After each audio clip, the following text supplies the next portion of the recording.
Hello friend, topper ideas में आप सभी का स्वागत है। उम्मीद करते हैं दोस्तों आप लोग काफ़ी स्वस्थ होंगे और अच्छे होंगे और लगातार 2025 में जो बिहार दरोगा का वैकेंसी आने वाला है उसके लिए लगातार आप लोग मेहनत कर रहे होंगे।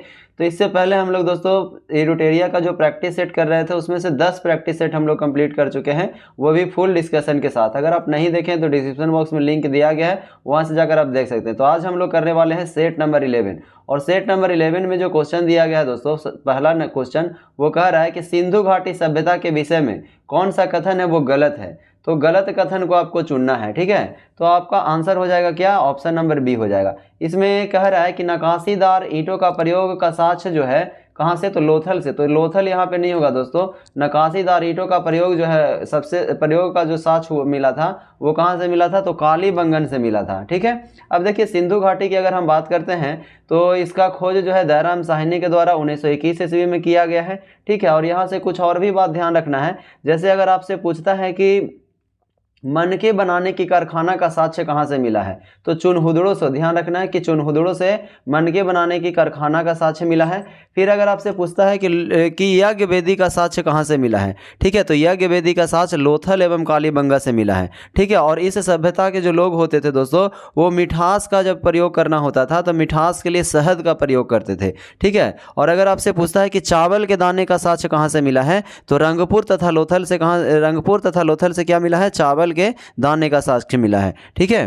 तो चलिए नेक्स्ट क्वेश्चन देखिए क्या कर रहा है। प्राग ऐतिहासिक काल बोलन किस नदी के किनारे है, ठीक है। प्राग ऐतिहासिक स्थल जो बोलन है वो किस नदी के किनारे है, तो यहाँ पे बोलन नहीं दोस्तों, बेलन होना चाहिए। ये किसने, बोलन किस नदी पे है, तो बेलन नदी के किनारे पे है, ठीक है। किस नदी पे, बेलन नदी के किनारे स्थित है। और एक बात यहाँ से ध्यान रखना है कि अगर आपसे पूछता है कि कृषि का प्रथम साक्ष्य कहाँ से मिला है, तो कृषि का प्रथम साक्ष्य मेहरगढ़ से प्राप्त हुआ है, ठीक है। चावल का प्राचीनतम साक्ष्य कहाँ से मिला है, तो दोस्तों कोल्डिहवा से। अगर चावल के दाना अगर पूछता है, चावल के दाने का साक्ष्य कहाँ से मिला है, तो रंगपुर तथा लोथल बताना है। लेकिन अगर आपसे ये पूछता है कि चावल का प्राचीनतम साक्ष्य कहाँ से मिला है, तो कोल्डिहवा आपको आंसर मारना है, ठीक है।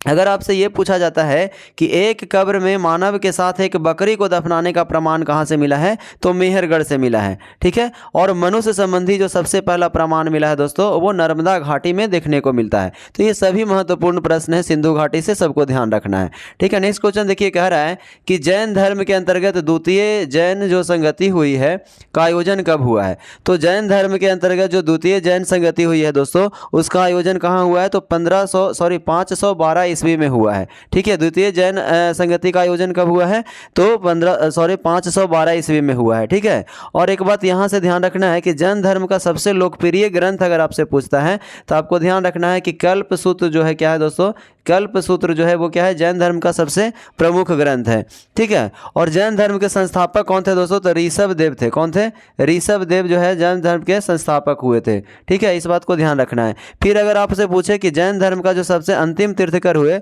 वो कौन हुए, महावीर स्वामी, ठीक है। कौन हुए, महावीर स्वामी हुए। चलिए, और जैन धर्म से सबसे ज़्यादा क्वेश्चन ये अच्छा पूछा जाता है कि जैन धर्म जो था वो ईश्वर में मान्यता नहीं रखता था, ठीक है। जैन धर्म जो था दोस्तों ईश्वर में मान्यता नहीं रखता था। चलिए नेक्स्ट क्वेश्चन है हमारा, निम्न में से किस चोल शासक ने राजकेसरी की उपाधि धारण किया है, तो राजकेसरी की उपाधि कौन धारण किया है दोस्तों, तो राजकेसरी की उपाधि धारण करने वाला राजेंद्र प्रथम। कौन थे, राजेंद्र प्रथम थे, ठीक है। और चोल वंश की स्थापना किसके द्वारा किया गया है दोस्तों, चोल वंश की जो स्थापना किया गया है वो किसके द्वारा, विजय आलय के द्वारा किया गया है। विजय किसके द्वारा, देखिए तो यहाँ पे लिख देते हैं कि विजयालय के द्वारा क्या किया गया है, चोल वंश की स्थापना किया गया है, ठीक है। और अगर आपसे बात करें कि चोल शासक में जो सबसे प्रतापी शासक हुए थे दोस्तों वो कौन थे, राजेंद्र प्रथम। कौन थे, राजेंद्र प्रथम। और यहाँ पे ध्यान रखना है कि राजेंद्र प्रथम की कौन से, तो राजकेसरी की उपाधि राजेंद्र प्रथम, ठीक है। और राजेंद्र द्वितीय जो है दोस्तों, राजेंद्र द्वितीय की अगर हम बात करें तो ये प्रकेसरी की उपाधि धारण किए थे, ठीक है। प्रकेसरी की उपाधि राजेंद्र द्वितीय और राजेंद्र प्रथम किसके, तो राजकेसरी की उपाधि धारण किए थे, ध्यान रखना है। नेक्स्ट क्वेश्चन है हमारा कि सल्तनत काल में लगान निर्धारित करने की मिश्रित प्रणाली को किस नाम से जाना जाता है, तो सल्तनत काल में लगान निर्धारित करने की जो मिश्रित प्रणाली है दोस्तों उसको किस नाम से जाना जाता है, तो उसको मुक्तई के नाम से जानते हैं हम लोग। किससे जानते हैं, मुक्तई के नाम से जानते हैं। सल्तनत काल की अगर हम बात करें प्रशासन की सबसे छोटी इकाई क्या होती है, तो ग्राम होती है, इसको ध्यान रखना है, ठीक है। चलिए नेक्स्ट क्वेश्चन है हमारा कि राष्ट्रीय शिक्षा परिषद की स्थापना कब की गई है। तो राष्ट्रीय शिक्षा परिषद की जो स्थापना की गई है दोस्तों वो 15 अगस्त 1906 ईस्वी को, 15 अगस्त 1906 ईस्वी को राष्ट्रीय शिक्षा परिषद की स्थापना की गई है। ठीक है, नेक्स्ट क्वेश्चन हमारा कह रहा है कि द इंडियन सोशोलॉजिस्ट नामक क्रांतिकारी समाचार पत्र का प्रकाशन कहाँ किया गया है। तो ये कहाँ से किया गया है दोस्तों, लंदन से किया गया। ठीक है, द इंडियन सोशोलॉजिस्ट नामक क्रांतिकारी समाचार पत्र का प्रकाशन कहाँ से किया गया है, तो लंदन से किया गया है।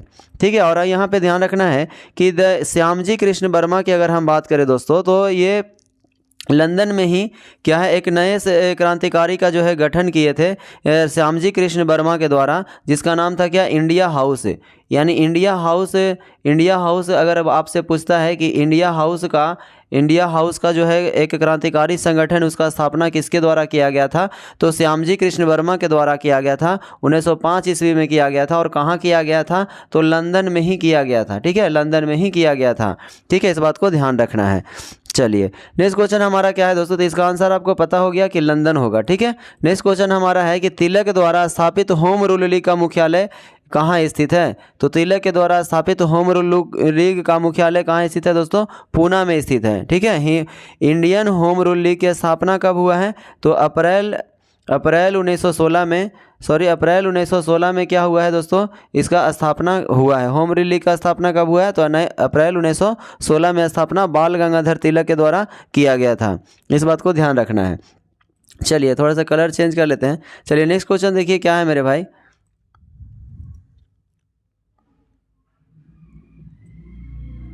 देखिए नेक्स्ट क्वेश्चन कह रहा है कि 1937 में प्रांतीय चुनावों में कांग्रेस द्वारा मंत्रिमंडल का गठन किन राज्यों में किया गया था। ठीक है, तो 1937 के प्रांतीय चुनावों की अगर हम बात करें तो कांग्रेस का जो मंत्रिमंडल का जो गठन किया गया था दोस्तों वो किन किन राज्यों में किया गया था, आपको ध्यान रखना है। ठीक है, और उसको क्या करना है, जैसे देखिए यहाँ पे आप देखेंगे कि बॉम्बे की अगर हम बात करते हैं तो बॉम्बे में किया गया था, फिर मद्रास में किया गया था। ठीक है, उसके बाद फिर मध्य प्रांत में किया गया था और उड़ीसा में किया गया था। तो 1 2 4 5 ऑप्शन नंबर बी आपका क्या हो जाएगा, राइट आंसर हो जाएगा। ठीक है, नेक्स्ट क्वेश्चन हमारा क्या कह रहा है, देखिए नेक्स्ट क्वेश्चन कह रहा है कि संघर्ष विजय की रणनीति का प्रतिपादन किसने किया है। तो संघर्ष विजय की रणनीति का प्रतिपादन किसके द्वारा किया गया दोस्तों, तो जवाहरलाल नेहरू के द्वारा किया गया है। ठीक है, नेक्स्ट क्वेश्चन देखिए क्या कह रहा है, रेगुलेटिंग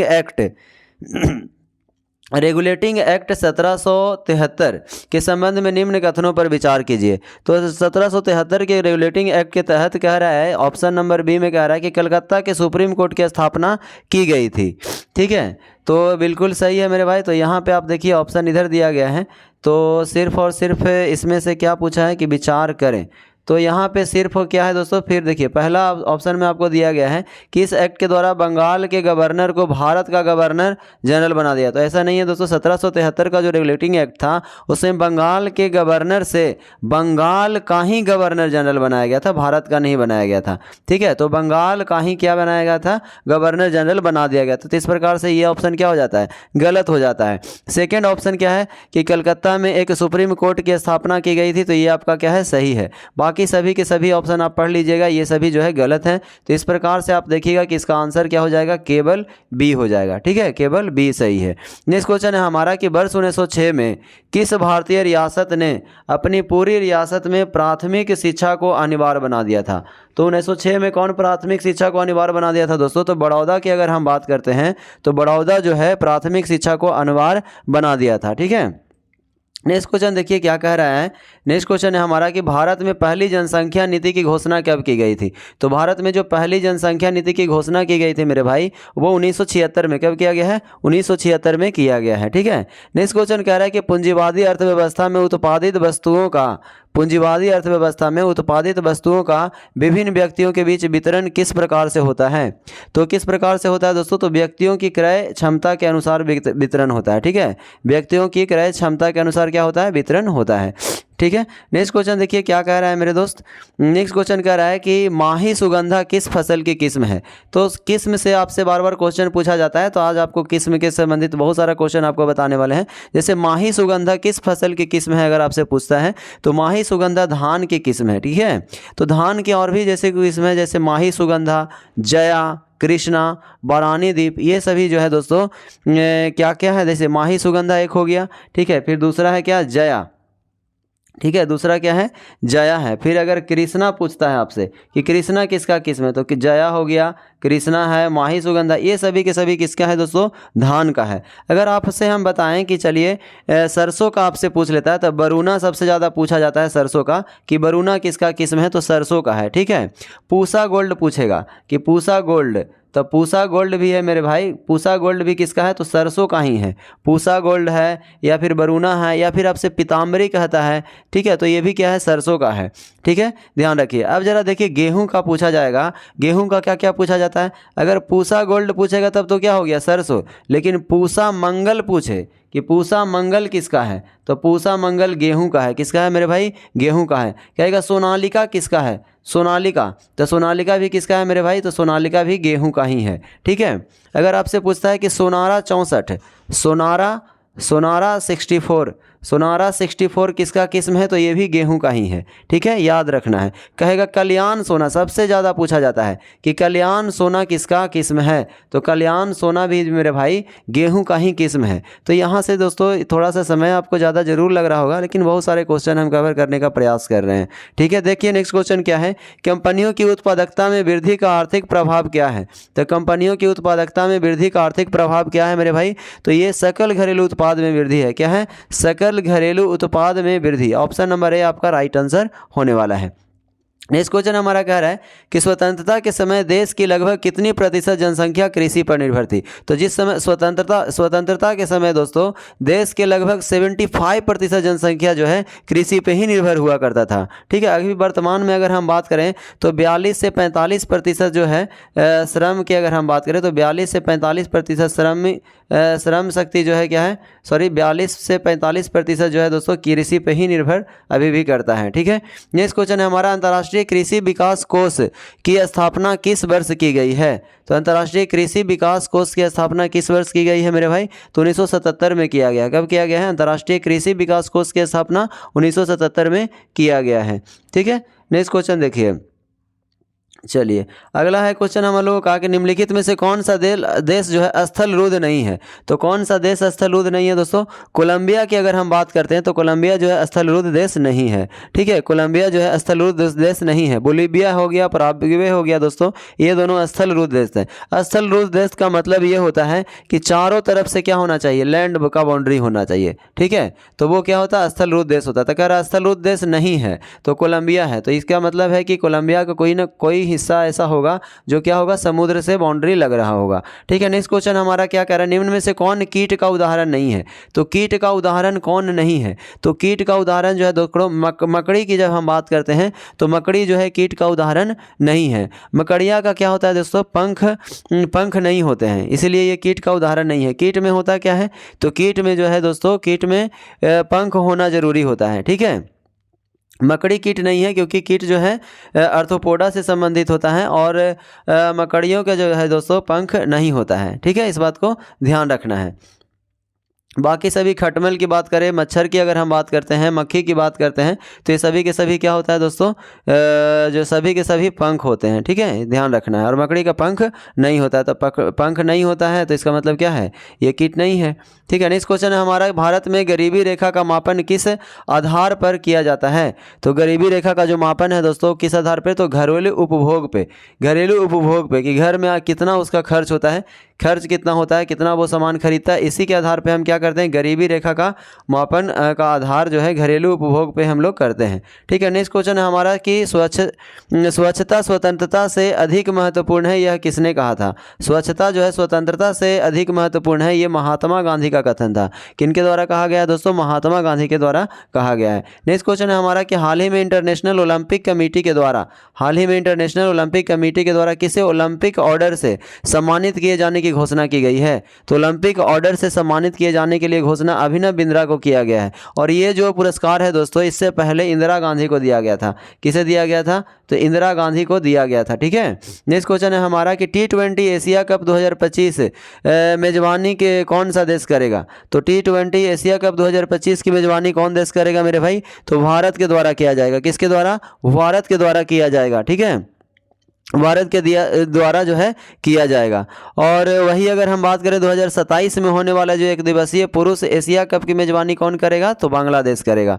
ठीक है, इस बात को ध्यान रखना है। नेक्स्ट क्वेश्चन हमारा जुलाई 2024 में संघ लोक सेवा आयोग यूपीएससी का नया अध्यक्ष किसे नियुक्त किया गया है दोस्तों? तो ये प्रीति सूदन को किया गया है। किसे? यूपीएससी का नया अध्यक्ष किसे नियुक्त किया गया है? तो प्रीति सूदन को किया गया है। ठीक है, नेक्स्ट क्वेश्चन है हमारा कि अंतर्राष्ट्रीय बाघ दिवस, ये दरोगा में पूछा हुआ क्वेश्चन है कि अंतर्राष्ट्रीय बाघ दिवस की स्थिति को तो 29 जुलाई को मनाया जाता है। ठीक है, और अगर हम बात करें दोस्तों 2024 का इसका थीम क्या रहने वाला है? 2024 का थीम क्या था? तो कॉल फॉर एक्शन। क्या था दोस्तों? Call for action. ठीक है, कॉल फॉर एक्शन था इसका थीम। नेक्स्ट क्वेश्चन हमारा क्या, देखिए क्या कह रहा है दोस्तों, डिस्कशन भी आपको ध्यान से सुनना है। देखिए, खाली क्वेश्चन को याद करने से कोई गारंटी नहीं है मेरे भाई कि यही क्वेश्चन आपको आने वाला है। डिस्कशन के साथ आप पढ़िएगा तो बहुत सारा क्वेश्चन कवर होगा और हो सकता है कि आपको कोई ना कोई क्वेश्चन एग्जाम में देखने को मिल जाए। तो ध्यान से सुनना है, उबना नहीं है मेरे भाई। ठीक है, चलिए देखिए, कह रहा है ग्लोबल, अगर आपको वीडियो स्लो लग रहा है तो आप फास्ट करके देख सकते हैं। ठीक है ना, कोई दिक्कत नहीं है। कह रहा है कि ग्लोबल इंडिया एआई शिखर सम्मेलन का आयोजन कहाँ किया गया है?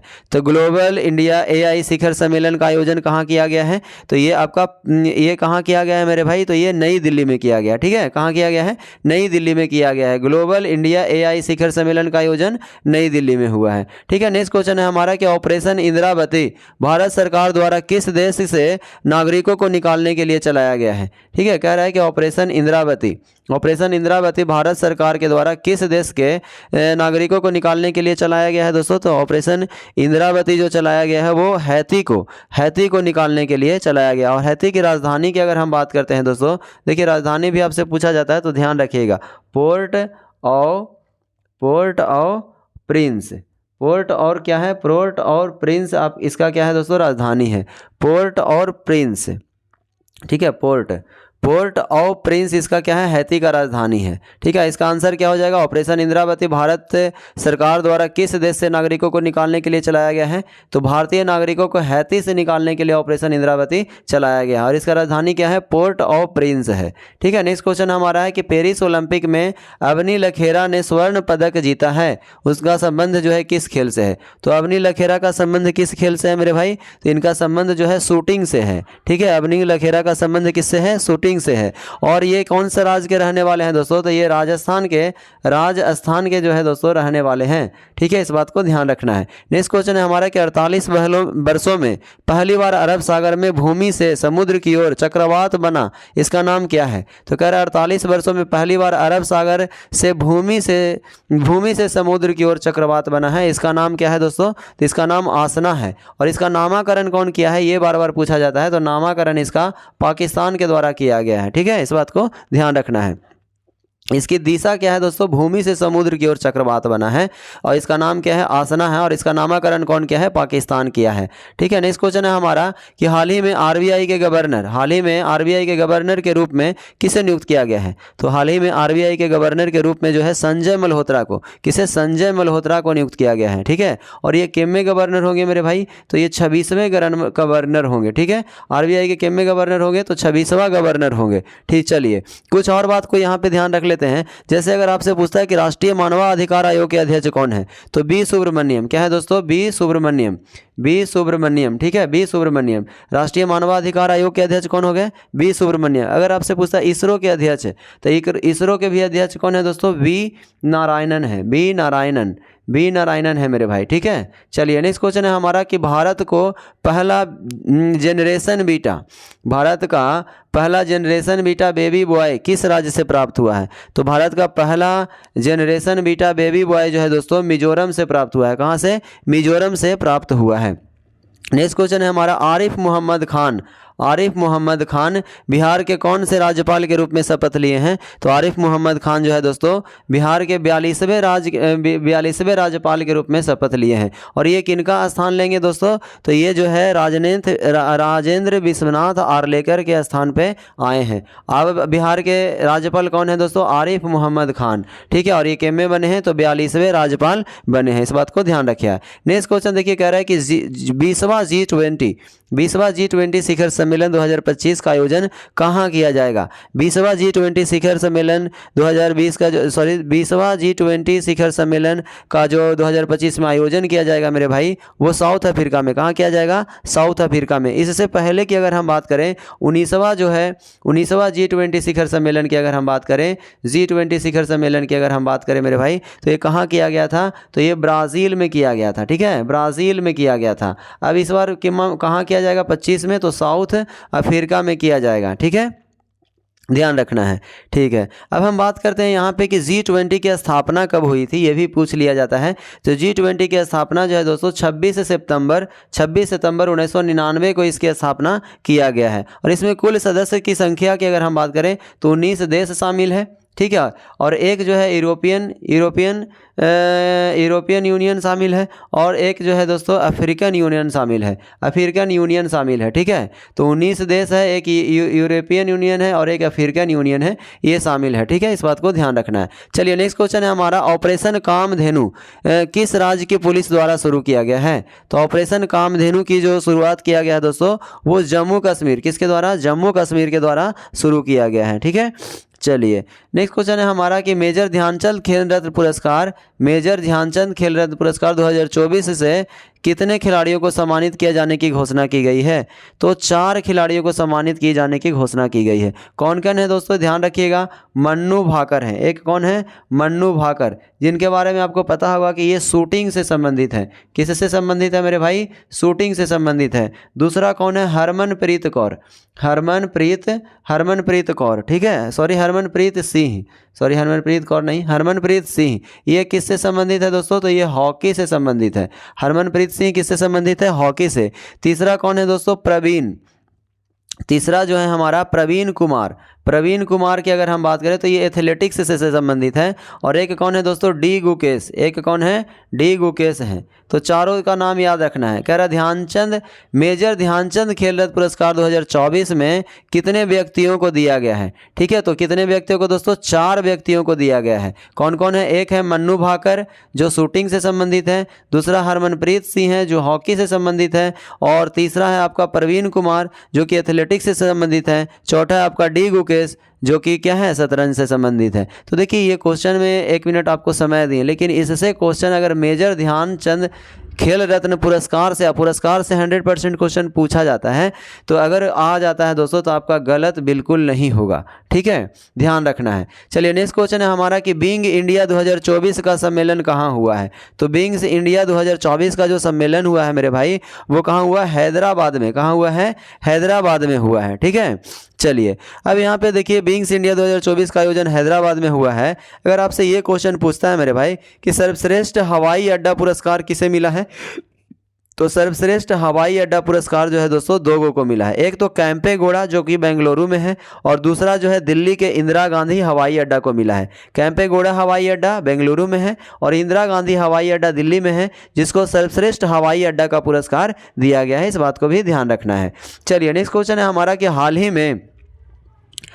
में अगर हम बात करें मेरे भाई, हाल ही में भारत की पहल पाम ऑयल प्रसंस्करण मिल निम्नलिखित में से किस राज्य में स्थापित किया गया है? तो पाम ऑयल प्रसंस्करण मिल किस राज्य में स्थापित किया गया है? तो अरुणाचल प्रदेश में। कहाँ किया गया है? अरुणाचल प्रदेश में स्थापित किया गया है, ठीक है, इस बात को ध्यान रखना है, ठीक है। नेक्स्ट क्वेश्चन हमारा क्या कह रहा है मेरे भाई? देखिए नेक्स्ट क्वेश्चन है, कह रहा है लामितीय 2024 आयोजन भारतीय सेना और किस देश के बीच किया गया है? तो लामितीय 2024 भारतीय सेना और सेशेल्स रक्षा बल के द्वारा क्या है किया गया है। लामितीय 2024 किसके द्वारा दोस्तों? तो भारतीय और सेशेल्स, भारत कहेगा कौन कौन देश के बीच? तो पहले भारत और सेशेल्स ध्यान रखना है, ठीक है, लेकिन सेना में कहेगा तो भारतीय भारतीय सेना हो गया और सेशेल्स के रक्षा बल के द्वारा किया गया है। चलिए नेक्स्ट क्वेश्चन हमारा कह रहा है कि निम्नलिखित में से किस राज्य सरकार ने आपातकाल के दौरान जेल गए लोगों के लिए मानसिक पेंशन देने की मंजूरी किया है। तो आपातकाल के दौरान जो लोग जेल गया है उसको मानसिक पेंशन देने की घोषणा कौन किया है? तो उड़ीसा सरकार के द्वारा किया गया है। और कितना दिया जाएगा दोस्तों? तो 20,000 प्रति माह दिया जाएगा। 20,000 प्रति माह जो है दोस्तों पेंशन दिया जाएगा। चलिए नेक्स्ट क्वेश्चन है हमारा कि छठा खेलो इंडिया यूथ गेम का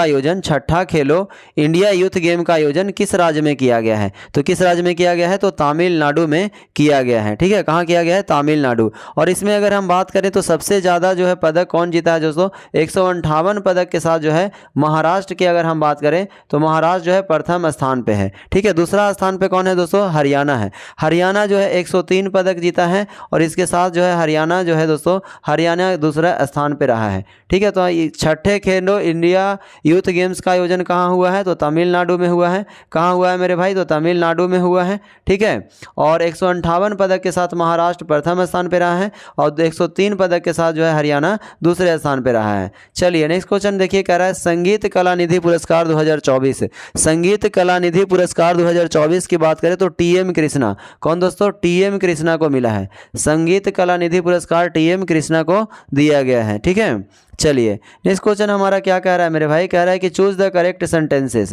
तो इसका आंसर क्या हो जाएगा मेरे भाई? ऑप्शन नंबर सी हो जाएगा। The doctor has been living here since 2025। यहाँ पे देखिए क्या होगा, सिंस 2025 जो है, सिंस का प्रयोग जो है दोस्तों किसके लिए होता है? अगर हम पीरियड ऑफ टाइम का अगर इस्तेमाल करते हैं तब वहाँ पे हम लोग क्या करते हैं? सिंस का इस्तेमाल होता है। और अगर पॉइंट ऑफ टाइम का इस्तेमाल करते हैं तो हम लोग वहाँ पे फॉर का इस्तेमाल करते हैं। ठीक है, चलिए कह रहे चूज द करेक्ट स्पेलिंग। तो करेक्ट स्पेलिंग आपको चूज करना है। तो यहाँ पे डिसीजन जो है दोस्तों क्या है? इसका स्पेलिंग करेक्ट है। नेक्स्ट क्वेश्चन है हमारा कि एंटोनिम चुनना है। तो देखिए चुएटिक का मतलब क्या होता है? चुएटिक का मतलब होता है अव्यवस्थित होता है। ठीक है, चुएटिक का मतलब क्या होता है? अव्यवस्थित। तो यहाँ पे सिस्टमेटिक का मतलब क्या होता है? व्यवस्थित। तो एंटोनिम मतलब क्या होता है? उल्टा। तो सिस्टमेटिक आंसर हो जाएगा। ठीक है, सिस्टमेटिक का मतलब क्या होता है? व्यवस्थित। अब कह रहा है मेरे भाई, कह रहा है कि निम्नलिखित में से कौन व्यक्तिवाचक संज्ञा का उदाहरण है? तो व्यक्तिवाचक संज्ञा की जो उदाहरण है दोस्तों यहाँ पे दिनकर है। ठीक है, गाँव की बात करें, कलम की बात करें, पुस्तक की बात करें तो ये सभी के सभी आप देखेंगे दोस्तों क्या है? जातिवाचक संज्ञा है। लेकिन दिनकर जो है दोस्तों क्या है? व्यक्तिवाचक संख्या है, किसी एक का ही सिर्फ बोध हो रहा है। तो ये क्या हो गया? व्यक्तिवाचक। बाकी कलम, गांव, तो कलम का मतलब जितने भी कलम है सबका बोध हो गया। ठीक है, गांव की अगर हम बात करें तो पूरे गांव यानी पूरे जितने भी गांव है सबका। पुस्तक तो सभी प्रकार के पुस्तक। तो ये सभी के सभी जातिवाचक संज्ञा है। ठीक है, कह रहा है कौन सा शब्द हमेशा बहुवचन के रूप में प्रयोग होगा? तो बहुत सारे ऐसे शब्द हैं दोस्तों जो हमेशा बहुवचन के रूप में जो है प्रयोग होता है। जैसे प्राण की अगर हम बात करें ना तो प्राण जो है हमेशा बहुवचन के रूप में क्या होता है? प्रयुक्त होता है। ठीक है, तो उससे मिलता जुलता कुछ और शब्द आपको बता देते हैं जो कि परीक्षा के दृष्टिकोण से काफ़ी महत्वपूर्ण होगा। जैसे बहुवचन के रूप में प्रयोग होता है तो प्राण होगा। ठीक है, उसी तरह से अगर हम बात करें दर्शन जो है दोस्तों ये हमेशा बहुवचन में प्रयोग होता है। अगर हम आंसू की बात करें, आंसू की अगर हम बात करते हैं हमेशा बहुवचन के रूप में। जैसे अगर हम बात करते हैं दाम जो है दोस्तों ये भी क्या होता है? बहुवचन। अक्षत की अगर आप बात कीजिएगा तो अक्षत भी क्या होता है? ये हमेशा बहुवचन के रूप में। ये सभी शब्द जो आपको लिखे हैं ये सभी बहुवचन के रूप में ही क्या होता है? प्रयुक्त होता है। तो ध्यान रखना है। कह रहा महोत्सव का अर्थ क्या होता है? महोत्सव का अर्थ क्या होता है मेरे भाई? तो महान है जो उत्सव। क्या होगा इसका? महान है जो उत्सव। ऑप्शन नंबर सी आपका हो जाएगा। फिर नेक्स्ट क्वेश्चन है हमारा कि वेदोक्त शब्द का संधि विच्छेद क्या है? वेदोक्त शब्द का संधि विच्छेद क्या है दोस्तों? तो वेद जोड़ उक्त। क्या होगा? वेद जोड़ उक्त। ऑप्शन नंबर ए आपका हो जाएगा। वेद जोड़ उक्त क्या होगा? वेदोक्त। अब जरा देखिए तो नेक्स्ट क्वेश्चन क्या कह रहा है मेरे भाई? हाँ देखिए नेक्स्ट क्वेश्चन हमारा क्या कह रहा है कि मृगनयनी में कौन सा समास है? तो मृगनयनी में कौन सा समास है? तो ये कर्मधारय समास है। क्या है मेरे भाई? कर्मधारय समास है। नेक्स्ट क्वेश्चन हमारा सूर्य के प्रकाश के लाल और हरे तरंग दैर्घ्य के आंवला सूर्य से सॉरी कह रहा लाल और हरे तरंगदैर्घ्य के अलावा सूर्य के प्रकाश की कौन सी अन्य तरंगदैर्घ्य समुद्र में पानी के अणुओं द्वारा अवशोषित होती है। तो पानी के अणु द्वारा कौन अवशोषित होती है दोस्तों, पीला रंग जो है पानी के द्वारा भी अवशोषित हो जाती है। नेक्स्ट क्वेश्चन है हमारा, क्षैतिज रूप से स्थित छड़ चुंबक के चुंबकीय क्षेत्र में उदासीन बिंदु कौन सा होता है। तो क्षैतिज रूप से स्थित चुंबक छड़ चुंबकीय क्षेत्र में उदासीन बिंदु कौन सा होता है मेरे भाई। तो ये जो होता है वह बिंदु जहाँ पे चुंबकीय क्षेत्र क्या होता है, शून्य होता है। ठीक है, चलिए अगर हम बात करें दोस्तों चुंबक कितने प्रकार के, तो 3 प्रकार के होते हैं। एक होता है स्थायी चुंबक, दूसरा होता है अस्थायी चुंबक और तीसरा होता है विद्युत चुंबक। ठीक है, तो चुंबक को 3 प्रकार कौन कौन होता है ये भी जान लीजिए। ठीक है, नेक्स्ट क्वेश्चन है हमारा कि एक अनंत तल पर वस्तुओं की गति का अवलोकन करके किसने यह निष्कर्ष निकाला कि जब वस्तु पर कोई बल कार्य नहीं करता है तो वे नियत गति से गतिमान रहती है। तो वे नियत गति से क्या होती है, गतिमान रहती है। तो वो क्या होगा, गैलीलियो हो जाएगा। ठीक है, तो ये किसने कहा था, गैलीलियो के द्वारा दिया गया था। नेक्स्ट क्वेश्चन हमारा क्या कह रहा है दोस्तों, कह रहा है ध्वनि के संबंध में निम्नलिखित में से कौन सा कथन सही है। तो ध्वनि के संबंध में कौन सा कथन सही है, कह रहा है ध्वनि निर्वात में संचरित हो सकती है। तो बताइए ध्वनि निर्वात में संचरित हो सकती है, यही कथन गलत है।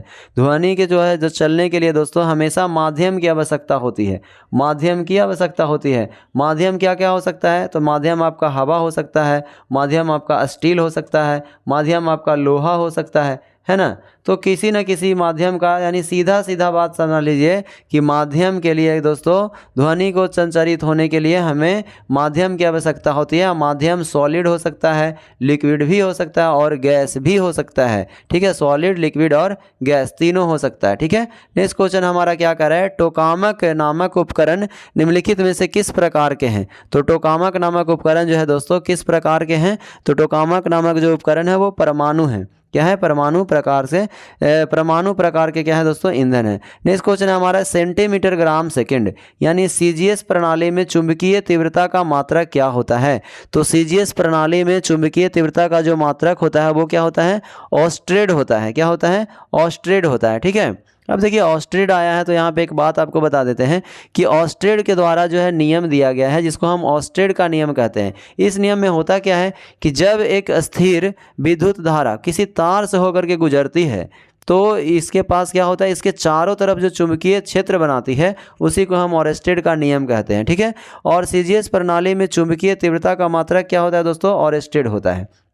नेक्स्ट क्वेश्चन है हमारा कि नेबुलर परिकल्पना के अनुसार आकाश गंगा कैसे बनती है। तो नेबुलर परिकल्पना के अनुसार दोस्तों नेबुलर नामक एक बहुत बड़े बादल के रूप में हाइड्रोजन गैस के संचय के द्वारा, इसका आंसर क्या हो जाएगा, नेबुलर नामक एक बहुत बड़े बादल के रूप में हाइड्रोजन गैस के संचय द्वारा। और नेबुलर परिकल्पना जो है दोस्तों ये सिद्धांत किसके द्वारा दिया गया था, तो इस बात को कभी भी पूछ लिया जाता है। तो मैनुअल कांट के द्वारा, किसके द्वारा मेरे भाई, तो मैनुअल कांट के द्वारा दिया गया था। किसके द्वारा, तो मैनुअल कांट के द्वारा दिया गया था। ठीक है, नेक्स्ट क्वेश्चन देखिए क्या कह रहा है नेक्स्ट क्वेश्चन, निम्नलिखित में से कौन सा कथन है दोस्तों वो सत्य है। तो कौन सा कथन सत्य है ये आपको चुनना है। तो आप देखेंगे मेरे दोस्त कि पहला जो कथन आपका दिया गया, धातु अम्लों से अभिक्रिया करके धातु लवण तथा हाइड्रोजन गैस बनाते हैं। तो यही आपका आंसर क्या हो जाएगा, सही हो जाएगा। ठीक है, कह रहा है धातु जो है अम्लों से अभिक्रिया करके धातु लवण तथा हाइड्रोजन गैस बनाते हैं। ठीक है, जैसे अगर हम बात करें दोस्तों, अगर हम बात करें कि Fe है, ठीक है, तो Fe क्या है, धातु है। और ये अगर हम बात करें अम्ल से अभिक्रिया, मान लिया जाए H2SO4 से अभिक्रिया करता है। ठीक है, तो ये क्या बनाएगा मेरे भाई, तो ये बना देगा FeSO4 यानी कि आयरन सल्फेट, और साथ ही साथ हाइड्रोजन गैस जो है दोस्तों बाहर निकल जाएगा। ठीक है, सॉरी एक सेकेंड मेरे भाई,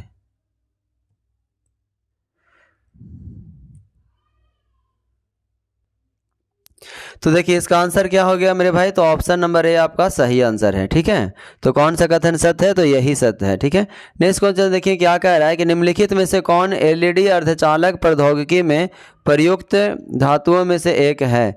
तो यहाँ पे आप देखेंगे कि एलईडी में क्या होगा, गैलियम हो जाएगा। ठीक है, गैलियम हो जाएगा। थोड़ा साइड में दोस्तों टच हो गया था, इसलिए थोड़ा सा ये हो गया था, ठीक है, माफ़ी चाहते हैं उसके लिए। नेक्स्ट क्वेश्चन है हमारा क्या होता है जब अम्ल या क्षार को जल में मिलाया जाता है। तो क्या होता है जब अम्ल या क्षार को जल में मिलाया जाता है? तो अम्ल या क्षार को जब जल में मिलाते हैं तो प्रति इकाई आयतनों की सांद्रता में क्या होती है? कमी होती है। तो ऑप्शन नंबर ए आपका क्या हो जाएगा? राइट आंसर हो जाएगा। नेक्स्ट क्वेश्चन हमारा क्या कह रहा है दोस्तों? कह रहा है निम्नलिखित में से कौन सा एक सफ़ेद और पीले रंग का ठोस है? तो कौन सा एक सफ़ेद और पीले रंग का ठोस है जिसमें हल्की सुगंधित गंध होती है, जिससे ऊर्ध्वापतन की प्रक्रिया द्वारा शुद्ध किया जाता है? तो इसको हम क्या कहते हैं मेरे भाई? इसको हम एंथ्रासीन कहते हैं। क्या कहते हैं? एंथ्रासीन। नेक्स्ट क्वेश्चन है हमारा कि आवर्त सारणी के समूह वन की कौन सी नरम धातु हवा के संपर्क में आने के कुछ सेकंड में धूमिल हो जाती है? तो कुछ सेकंड में क्या धूमिल हो जाती है? तो सोडियम। क्या हो जाता है? धूमिल, सोडियम हो जाता है। ठीक है। नेक्स्ट क्वेश्चन हमारा क्या कह रहा है? निम्नलिखित में से किन नियम के अनुसार गैसों के मिश्रण का दाब अभियायी गैसों के आंशिक दाबों के योग के बराबर होता है? अभियायी दाबों के तो किसके का अनुसार होता है दोस्तों? निम्नलिखित में से किस नियम के अनुसार गैसों के मिश्रण का दाब अभियायी गैसों के आंशिक दाबों के योग के बराबर? तो ये जो है दोस्तों डाल्टन के नियम के अनुसार ऐसा होता है। क्या हो जाएगा? डाल्टन के नियम के अनुसार। नेक्स्ट क्वेश्चन कह रहा है निम्नलिखित में से कौन एक ध्रुवीय अणु है? तो कौन एक ध्रुवीय अणु है मेरे भाई? तो ध्रुवीय अणु जो है आपका क्या है? जल है। ठीक है। नेक्स्ट क्वेश्चन हमारा क्या कह रहा है? निलंबन के संबंध में निम्नलिखित में से कौन सा कथन सत्य है? तो निलंबन के संबंध में कौन सा कथन सत्य है? तो इसका आंसर क्या हो जाएगा मेरे भाई? 1 और 2 दोनों क्या है? सत्य है। तो 1 और 2 दोनों सही हो जाएगा। कह रहा है निलंबन एक विषमांगी मिश्रण है और निलंबन के कणों को नग्न आंखों से देखा जा सकता है। ठीक है। और इस प्रकार के जो निलंबन होते हैं दोस्तों, इसको अलग अगर करना होता है तो हम लोग निस्पंदन का प्रोसेस को अपनाते हैं। ठीक है। निस्पंदन के प्रोसेस को अपना करके तो क्या करते हैं कि हम लोग दोनों जो मिश्रण होता है उसको अलग कर लेते हैं। ठीक है। नेक्स्ट क्वेश्चन देखिए क्या कह रहा है। नेक्स्ट क्वेश्चन कह रहा है कि निम्नलिखित में से कौन सा जो है किंगडमी फंगी से संबंधित नहीं है? तो कौन सा किंगडमी है दोस्तों? वो फंगी से संबंधित नहीं है। तो फंगी से संबंधित नहीं है कौन? तो यूग्लिना। यूग्लिना जो है दोस्तों फंगी से संबंधित नहीं है। ठीक है। नेक्स्ट क्वेश्चन देखिए क्या कह रहा है। बीमारी के दौरान पोषण देखभाल क्रियाकलाप का एक संगठित समूह है जिसमें निम्नलिखित में से किसके अलावा अन्य सभी शामिल हैं? तो इसका आंसर क्या हो जाएगा दोस्तों? मनोवैज्ञानिक तनाव का आकलन। मनोवैज्ञानिक तनाव का आकलन। ऑप्शन नंबर ए आपका क्या हो जाएगा? राइट आंसर हो जाएगा। नेक्स्ट क्वेश्चन क्या कर रहा है? छोटी आंत से स्रावित होने वाला ट्रिप्सिन एंजाइम का प्रमुख कार्य क्या है? तो छोटी आंत से जो स्रावित होता है ट्रिप्सिन एंजाइम, उसका जो प्रमुख कार्य होता है दोस्तों प्रोटीन को पचाना। क्या होता है? प्रोटीन को पचाना जो है मुख्य कार्य होता है। ठीक है। नेक्स्ट क्वेश्चन हमारा क्या कह रहा है? निम्नलिखित में से किस लोकप्रिय रसोई पदार्थ को शर्करा खाने वाला कवक कहा जाता है? तो शर्करा खाने वाला कवक किसको कहा जाता है? खमीर को कहा जाता है। ठीक है। और इसको किण्वन प्रक्रिया में भी कभी कभी यूज़ किया जाता है। नेक्स्ट क्वेश्चन है हमारा निम्नलिखित में से कौन सा एक गोल कृमि है? तो कौन सा एक गोल कृमि है दोस्तों? तो एस्केरिस जो है क्या है? गोल कृमि है। ये छोटी आंत में जो है छोटी आंत के गोल कृमि के रूप में भी जाना जाता है। ठीक है।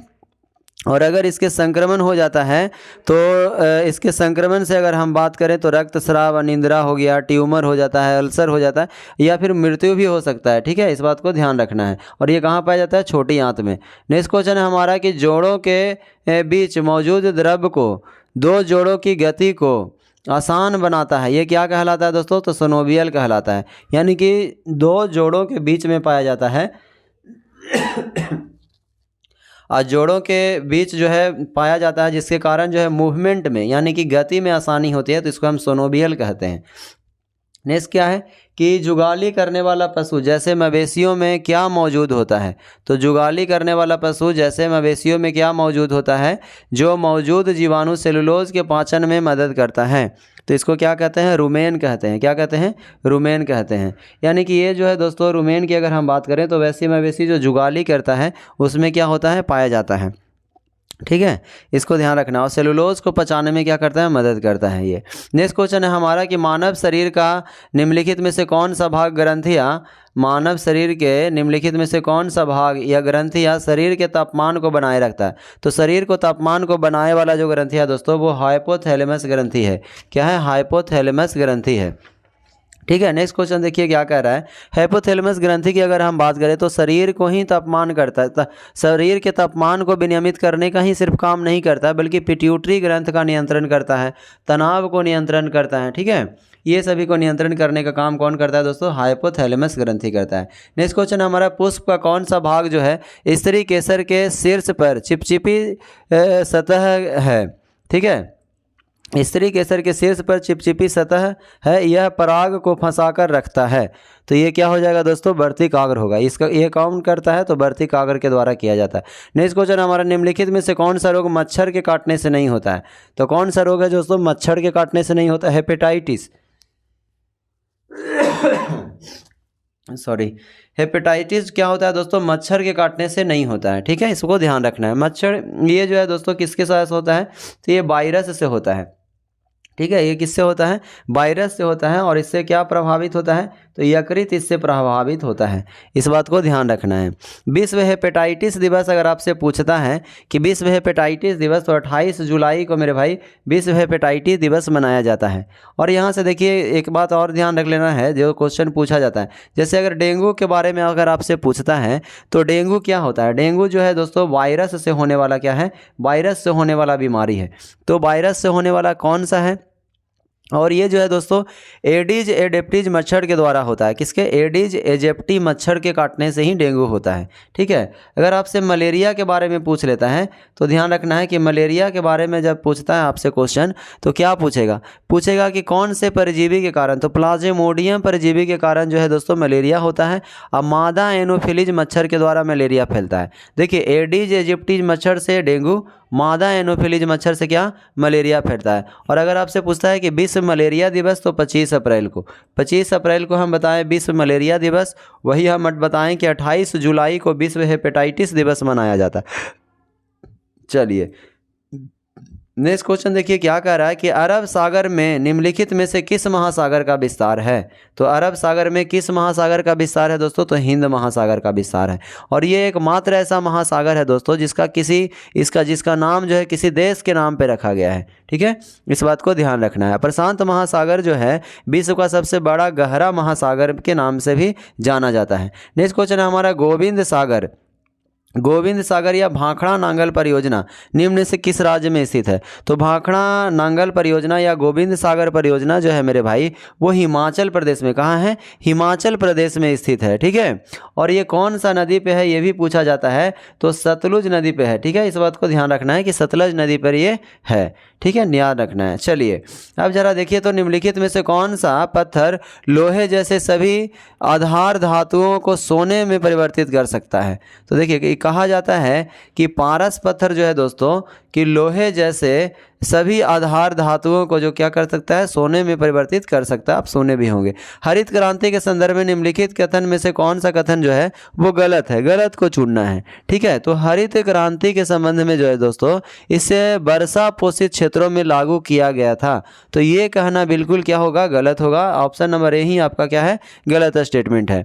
हरित क्रांति का जो है दोस्तों इसे एक कृषि क्रांति है और इसका हरित क्रांति इसलिए लाया गया था, इसका उद्देश्य क्या था? तो फसलों की कृषि जो है उत्पादकता को बढ़ाने के लिए लाया गया था। ठीक है, आपसे क्वेश्चन ये पूछा जाए कि भारत में हरित क्रांति के जनक कौन है? तो एम.एस. स्वामीनाथन। विश्व में हरित क्रांति के जनक कौन है? तो नॉर्मन बोरलॉग। ठीक है, ध्यान रखना है। नेक्स्ट क्वेश्चन हमारा क्या है कि वर्षा वनों में किस प्रकार की कृषि की जाती है?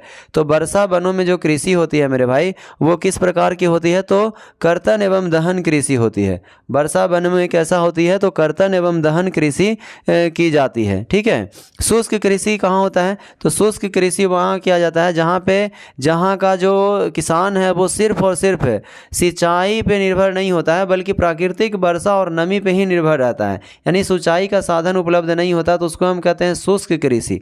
ठीक है, वेदिका कृषि क्या है? तो वेदिका कृषि जो है दोस्तों पहाड़ी ढलानों पे किया जाता है। ठीक है, वेदिका कृषि जो है पहाड़ी ढलानों पे किया जाता है। ठीक है, सीढ़ीनुमा स्ट्रक्चर बना करके किया जाता है। ठीक है, ये हो गया। और कर्तन एवं दहन कृषि की बात करें तो वर्षा वनों में किस प्रकार की कृषि होती है, तो कर्तन एवं दहन कृषि।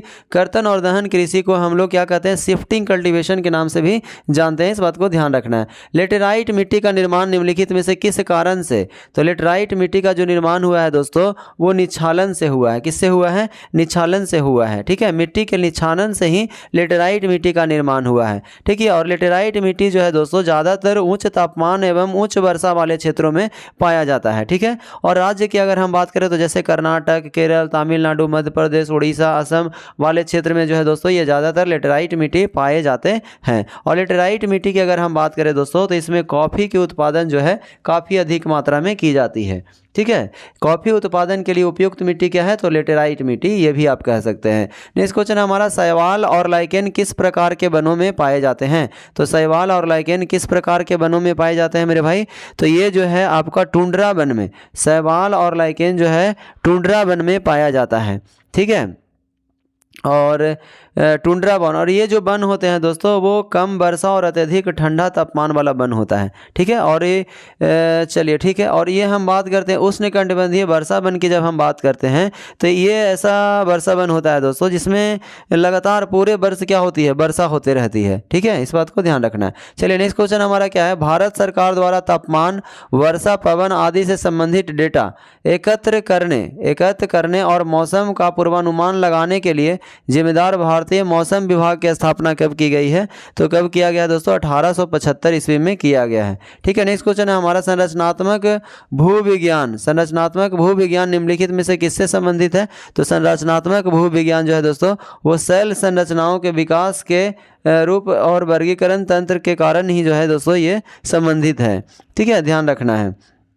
नेक्स्ट क्वेश्चन है हमारा कि सफ़ेद कोह पर्वत श्रृंखला का एक बड़ा हिस्सा निम्नलिखित में से किस देश का है, तो सफ़ेद कोह श्रृंखला का एक बड़ा हिस्सा जो है दोस्तों किस देश में स्थित है, तो ये पाकिस्तान में स्थित है। कहाँ स्थित है, पाकिस्तान में स्थित है। ठीक है, अब जरा देखिए तो नेक्स्ट क्वेश्चन क्या कह रहा है मेरे भाई, अब ज़्यादा नहीं 5-6 क्वेश्चन और बच रहा है, तो आपको जाना नहीं है। जो यहाँ तक रुके हुए होंगे वो एकदम बिल्कुल बहादुर होंगे, उनका रिजल्ट होना तय है। ठीक है, कौन कौन अभी यहाँ तक रुके हैं दोस्तों कमेंट करके ज़रूर बताइएगा, एक बार कमेंट के लिए, ताकि हमें भी पता चलेगी कि कौन कौन है। भारत में मूल संविधान अंग्रेजों के हाथों में, अंग्रेज जो कह रहा है भारत का मूल संविधान अंग्रेजी में किसके हाथों से लिखा गया है, तो किसके हाथों से लिखा गया है दोस्तों, तो प्रेम बिहारी नारायण रायजादा के द्वारा। कर भारत का जो मूल संविधान अंग्रेजी में किसके हाथों से लिखा गया है दोस्तों, तो प्रेम बिहारी नारायण रायजादा के द्वारा लिखा गया है अंग्रेजी में। ठीक है, भारतीय संविधान को, इसको हम भारतीय संविधान का सुलेखक भी कहते हैं। ठीक है, भारतीय संविधान का सुलेखक किसे कहा जाता है, तो प्रेम बिहारी नारायण रायजादा को। और भारतीय मूल संविधान को अंग्रेजी में किसने लिखा है, तो इसी ने लिखा है। ठीक है, चलिए नेक्स्ट क्वेश्चन है हमारा, भारत के संविधान किस अनुच्छेद में उल्लेखित है कि संघ के लिए लोक सेवा आयोग और प्रत्येक राज्य के लिए एक राज्य लोक सेवा आयोग होगा, तो ये जो है 315 के 1 में ये उल्लेखित किया गया है। और 315 के 2 में अगर हम बात करें मेरे भाई, तो इसमें कहा गया है कि 2 या 2 से अधिक राज्यों जो है इस बात पर सहमत हो सकते हैं कि राज्यों के समूह के लिए एक लोक सेवा आयोग होगा। यानी सीधा सा मतलब ये समझ लीजिए कि 315 के 2 में ये कहता है कि 1 या 2 राज्यों को के समूह के लिए एक ही लोक सेवा आयोग होगा। ठीक है, तो ये 315 के 2 में कहा जाता है, तो इसका आंसर क्या हो जाएगा, 315 के 1। नेक्स्ट क्वेश्चन है हमारा कि भारत में निम्नलिखित में से कौन सा राज्य नीति निर्देशक सिद्धांतों का गांधीवादी सिद्धांत है, तो भारत में निम्नलिखित में से कौन सा राज्य के नीति निर्देशक सिद्धांतों का गांधीवादी सिद्धांत है दोस्तों, तो ये क्या हो जाएगा, ग्राम पंचायत का गठन। ग्राम पंचायत का क्या हो जाएगा, गठन। ठीक है, ग्राम पंचायत का गठन की अगर हम बात करते हैं तो अनुच्छेद 40 में जो है दोस्तों ग्राम पंचायत का गठन है। नीति निर्देशक तत्व को कहाँ से लिया गया है, तो आयरलैंड से लिया गया है।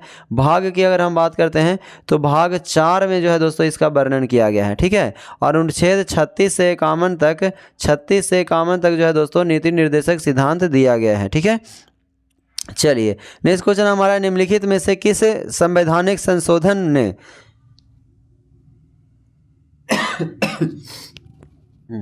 कह रहा है कि निम्नलिखित में से किस संवैधानिक संशोधन ने भारत संघ में दादर नगर हवेली को केंद्र शासित प्रदेश के रूप में शामिल किया गया है, तो इस 10वां संविधान संशोधन अधिनियम के द्वारा जो है दोस्तों केंद्र शासित प्रदेश के रूप में शामिल किया गया।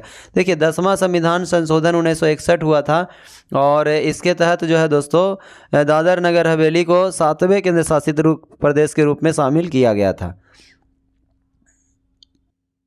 देखिए इसी से संबंधित अगर ये आपसे क्वेश्चन पूछ लिया जाए कि 12वां संविधान संशोधन 1962 के तहत, तो 12वां संविधान संशोधन 1962 के तहत दोस्तों गोवा और दमन द्वीप को 8वां केंद्र शासित प्रदेश के रूप में शामिल किया गया था। ठीक है, इस बात को ध्यान रखना है।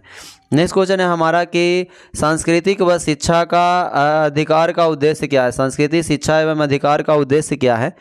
तो इसका उद्देश्य है दोस्तों अल्पसंख्यक समुदायों की भाषा, संस्कृति और धर्म की रक्षा करना। ठीक है, इसका आंसर आपका क्या हो जाएगा? बी हो जाएगा। कह रहा है संस्कृति एवं शिक्षा के अधिकार का उद्देश्य क्या है? तो अल्पसंख्यक समुदायों की भाषा, संस्कृति और धर्म की रक्षा करना।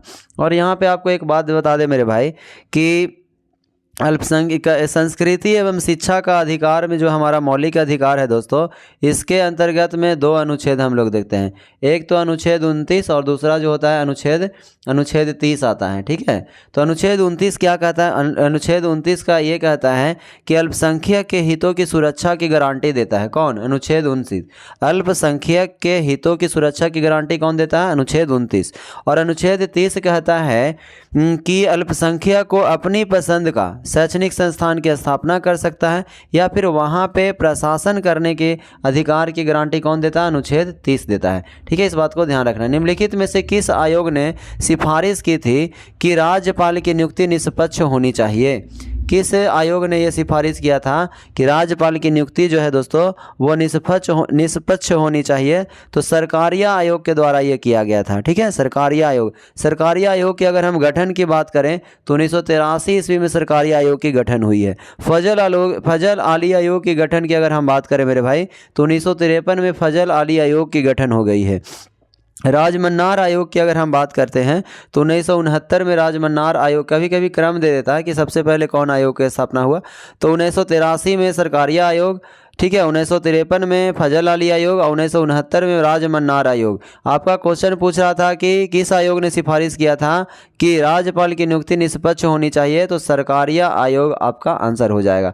नेक्स्ट क्वेश्चन कह रहा है कि निम्नलिखित में से कौन उस समिति का हिस्सा नहीं है जिसका निर्माण केंद्रीय सूचना आयोग के मुख्य आयुक्त के नियुक्ति के संबंध में प्रधानमंत्री से सुझाव देने के लिए किया गया है? तो इसका आंसर क्या हो जाएगा मेरे भाई? तो इसका आंसर हो जाएगा लोकसभा अध्यक्ष। क्या हो जाएगा? लोकसभा अध्यक्ष। नेक्स्ट क्वेश्चन हमारा कह रहा है भारतीय संविधान की द्विसदनात्मक विधायिका क्या है? तो भारतीय संविधान की जो द्विसदनात्मक विधायिका है मेरे भाई ये क्या है? तो यह 2 सदन वाला विधायी निकाय है। ये क्या है? 2 सदन वाला विधायी निकाय है। ठीक है, तो यहाँ पे आपको क्या ध्यान रखना है मेरे भाई कि देखिए अनुच्छेद, अगर हम राज्यसभा की बात करते हैं, राज्यसभा की, तो राज्यसभा का वर्णन अनुच्छेद 80 में किया गया है।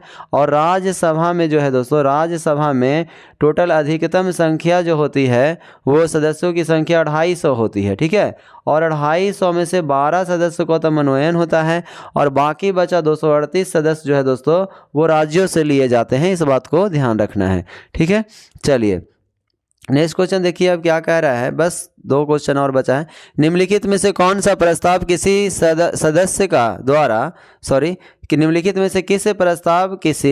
सदस्य द्वारा सदन में समक्ष किसी मामले पर बहस को संक्षिप्त करने के लिए पेश किया गया प्रस्ताव है? तो पेश किया गया प्रस्ताव क्या है दोस्तों?